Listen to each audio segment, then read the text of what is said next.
Well, good afternoon and welcome to the drive home. A little bit of rain falling. We have a really large bushfire in this area out the back here of Mackay in the ranges, which people are being evacuated from at the moment. So fingers crossed for this rain to pick up to something. But anyway, I thought I'd do this little video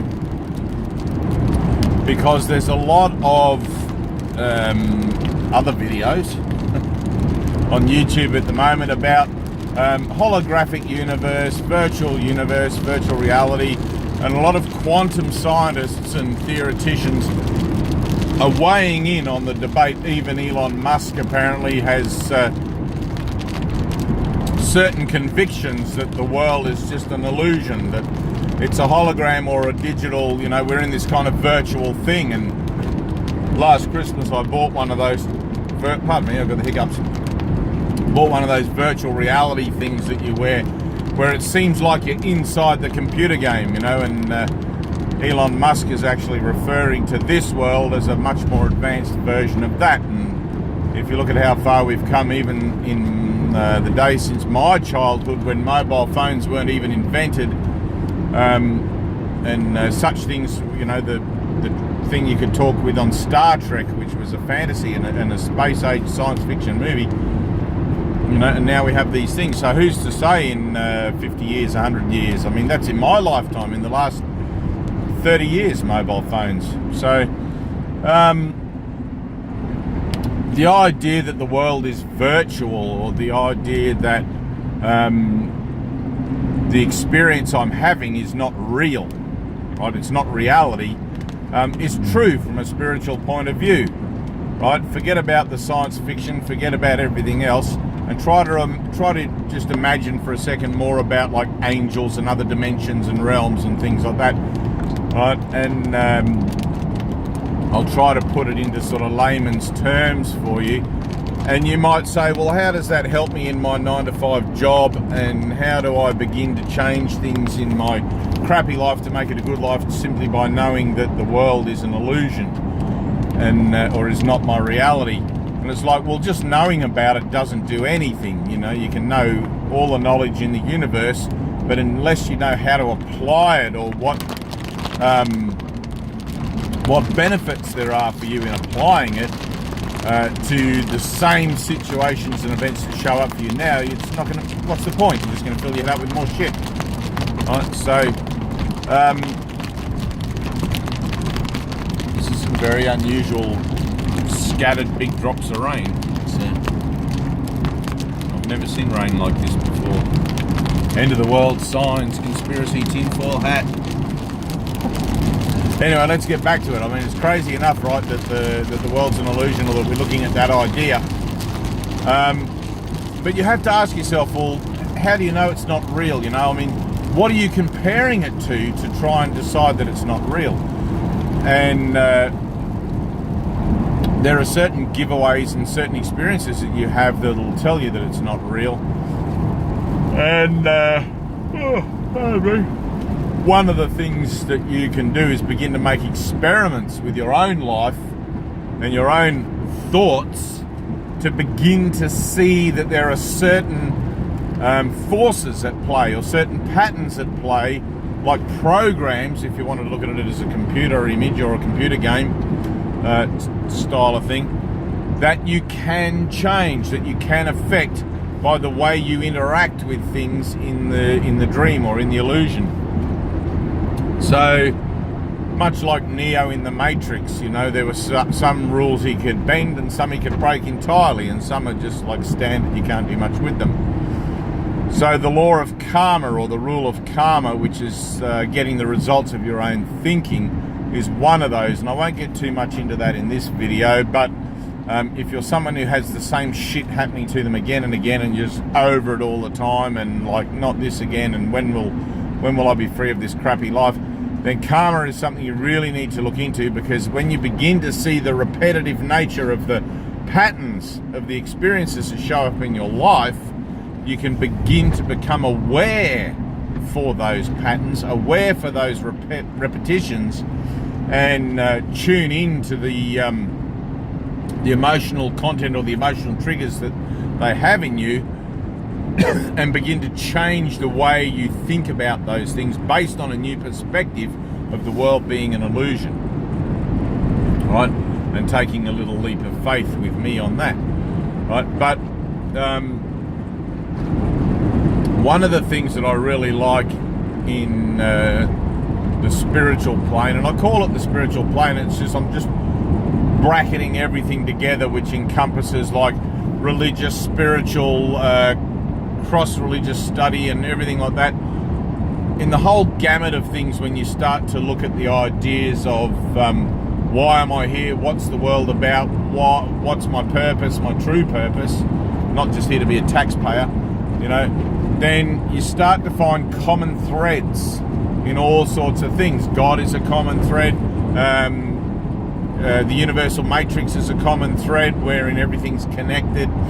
And you begin to realize that despite the differences people have in their belief systems and in their ways of worship or involving themselves with these ideas, which is what worship is, there is this kind of a core.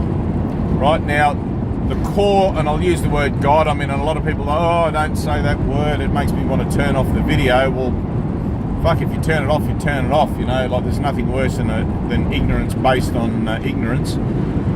So, the idea of God, right, in all things is that God is everything. Right, in every religion, in everything, God is everything. God is the prime, God is the creative source, God is the universal mind, and you can call it mind, you can call it whatever you want to call it, doesn't matter, right? Somebody once told me that God is translated from the Hebrew, I think, or maybe it was the Persian, which, you know, goes right back into Aramaic times when Jesus walked the land, and it was translated as from Allah or Allah to God or whatever, and then it simply means I am, right? Which means that if God is everything, then I am, right? If God is all things, I am part of it, right? Therefore, if God is, I am, right? Now, the conditions or the characteristics better, because God has no conditions, being unconditional. The characteristics of God across many religious and things that I've spent time in comparative study with are that God is spirit. Right? God is not form. God is not shape, size, dimension, or any other thing. God is spirit. God is formless. God is all-encompassing, and God is eternal. Right, now those are pretty standard characteristics, are pretty standard descriptions of an idea of an altruistic presence or a singular presence, which everything is. God is one word that we use to describe what everything is, right? Everything. But God also has those conditions. So if God is not shape and form, then what is shape and form? Right? Now, there are also many stories and tales of having free will, right? The Christian faiths have the idea of free will. God gave man free will, blah, blah, blah. And in the Bible, it says God put Adam into a deep sleep to extract a rib, to make Eve, and whatever. But nowhere does it say anywhere in the Bible where it says God then woke Adam from his sleep, right? So if you go verbatim by the Bible, Adam is still asleep. Right? Dreaming a dream of having free will, dreaming a dream of being separate from God, dreaming a dream of having an Eve, of procreating children, da da da da da. And you got to remember, these biblical stories are very old, fireside, campsite kinds of things that basically early man tried to tell each other to come to some sort of an accord on why the hell we're here. As we tell stories like I'm telling you one now, to come to a same accord of why the hell are we here? Right? So the idea of it being a dream, the idea that Adam is asleep, Adam is one of God's creations, or Adam is the prime creation of God, God's extension. I don't know what the translation of Adam is back into Aramaic, which was the earliest written language of man. But I'm willing to bet, having studied an Aramaic Bible, having studied an Aramaic translation manual, that, and the word Adam's not in there, but I'm willing to bet it won't be something that references so much a physical man, but rather the first creation of God. But without proof, I can't, what do you do? Where do you go with that? But luckily there are other things, there are other proofs that you can come to terms with in your own mind as you begin to learn how to use the life that you have, as you begin to learn how to use the situations that show up for you every day to better your record, let's say, or better your vibration, or better your sense of self and your management of your own state of inner peace, right? That will become self-maintaining the more and more that you begin, or the more and more effort that you put into it, right? So the spiritual path is one, coming to a tentative acceptance based on a pending experience, right? Through leaps of faith that you'll take with your relationships that you have in the world, which will show you something. And two, hopefully having an experience and having little shifts in your consciousness and having shifts in situations and events in your life that show you that you can manipulate and change the way people, situations and events respond and react to you simply by changing your mind about your purpose for being in the world. Right, now if you're like I was before I discovered my true purpose for being in the world, you're probably scratching your head, as I did for many years, going, why the fuck am I here? What is this all about? What am I here to do?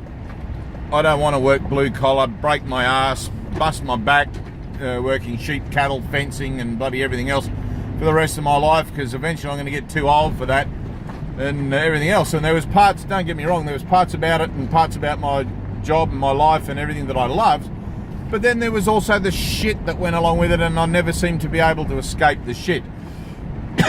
And I used to wonder, why can't I just have the parts of the job I like without all the crap, and relationships the same. And that leads us into another aspect of the idea of the dreaming of the world as being a dream of duality, of good and bad, yin and yang, right and wrong. Okay, and when we're born into the world, we're educated that way. When we're having our, let's say, our ignorant period or our unknowing period in the world when we're young, and people begin to sort of question their life a little bit around 30, if you haven't already done so by then, 30, 35, and start to look for a bit of a life philosophy or something to help get them through. And most people end up finding something, and especially in the Western world, very Buddhist orientated, that they feel happy with and comfortable with and get some relief in their life from. But one of the things when you discover duality, when you discover the idea that you've been educated to judge, right, that you've been taught to separate, that you've been taught to split things up as better and worse, mine and yours, black and white, worthy person, unworthy person, guilty, innocent, all that, right? When you realize that that's the way you've been educated to think, then you will begin to notice the same situations that your thoughts dwell on also show up symbolically out there in form, right? Because the only way that I think about things, or the only way I understand things, is through my thoughts. But if my thoughts are reflecting or relating back to me information based on the meaning that I've given it as being split into two camps, the yin and the yang, rather than just that singular perspective of God or love or unconditional love or altruism, right? Then the light bulb goes on, and it's like, no wonder I've got parts of my life I like, and no wonder I've got parts of my life that I don't like. It's because my mind manifests my reality. My mind projects out there my thoughts, right? It is my thoughts and the meaning that I've given my thoughts that tell me what I think I'm seeing, that make up stories about everything based on that yin-yang perspective of life, right? And I get the results of it. I'm a judgmental arsehole. Having spent majority of my life as a judgmental arsehole, not realizing how that affects my own experience of life, it was completely flabbergasting at first for me to discover that I'd been doing it to myself all along. And it was also a great relief to discover that I didn't have to think that way anymore. I didn't have to put meaning into my thoughts anymore. And every time someone turned on a TV or I picked up a newspaper and I saw something, I didn't have to decide if it was good or bad. You know, and everyone else out there is trying to tell me, oh, that's terrible, what happened to so-and-so. And I thought to myself for a moment, I don't have to have a decision about this. I don't have to make up a conclusion or a story in my mind about what that is and perpetuate that meaningless, I can't do anything anyway, but I'll just give you my own 2 cents worth kind of, you know what I mean? You know where I'm going with that? So it was a great relief to realise I didn't have to buy into the drama of the world. And instead, I can take on board the idea that the world could be an illusion or a fabrication designed to keep me engaged in that dualistic thought system. And that if I stop paying attention to it, if I stop giving it a value, if I stop looking out there saying I need that, I want that because the ads on TV tell me I do, if I stop looking out there and judging everything as good and bad and breaking it up and right and wrong, I can probably have inner peace. I can probably find myself in my own mind here just going, thank fuck I'm not thinking about all that stupid shit anymore.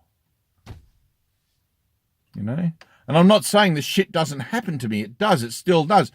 But it's my shit. It's the stuff I'm directly involved in. And I have a process of forgiving myself for the manifestation of it, wherein I am able to easily now let go of the attachment that I have with situations and events in my life and realize that there's a greater flow of life that's including me in it if I let go and just go with the flow. You know, it's really fucking simple when you hear it, but it takes a lot because the programming, the yin-yang dualistic programming that we've been educated with is so ingrained, you know, but you've got to start somewhere. You've got to start somewhere, and you'll usually find that people who are playing parts for you, pushing your buttons and pulling your triggers, are the people that are closest to you, your family, friends, and everything else, and you'll be like, whoa, I'm the one that's been asking these people or spurring these people on, let's say, to play these parts for me to justify my dualistic thought system. If I have a thought system that I adopt now based purely on unconditional love, and learn to let go of my old way of thinking, then I can break the chains and break the cycles of that repetitive nature of happening that goes again and again, arguments and fucking carry on, and something else can happen. So I hope you can hear that. Rewind this and watch it again from the start. I have a feeling this one's kind of a cool one, but I might have got off the track from what the hell was I ever talking about at the start? I don't know. It's like that when you do this stuff. So, but going with the flow, you know, going with the flow is a wonderful thing. If you're aspiring to be a multi-billionaire, trillionaire, probably it's not going to be for you. But if you're just happy to have all that you need and not less than you need, right? Albert Einstein said nature abhors a vacuum. And on the spiritual path, you'll have all you need and you will never have less than you need. Right? You're part of the whole. It's like monkeys and animals and things in the forest. They don't go out and pick out 1,000,000 bananas. They just eat what they want because they know the other ones will go rotten. So they pick what they need for the day, leave the rest on the tree. All right, I love you. And I could talk about this shit forever. Anyway, we've got a open day coming up Monday, 2 o'clock this week. If you're in Mackay and you want to come along a mind training session, Been getting some good response with that, and a few people's minds are starting to pop and light bulbs are going on, and it's really endearing and rewarding and encouraging, and I'm very, very grateful for everyone that comes, because it is my joy to see people suddenly find resolutions with the emotional strain and problems and shit that they have in their lives. And if you're like me, you'll be completely flabbergasted, and it just tends to come out of left field, you know, and all of a sudden a light bulb goes on, you go, holy cow. Not saying it's all clear sailing at the beginning. It's hard work, and there's a lot of humility involved, and there's a lot of looking at yourself in the mirror and going, oh my God, I've been doing this. So, but one day at a time, baby steps, you know. I think it was Lao Tzu who said, the journey of 1,000 miles begins with a single step. Love you.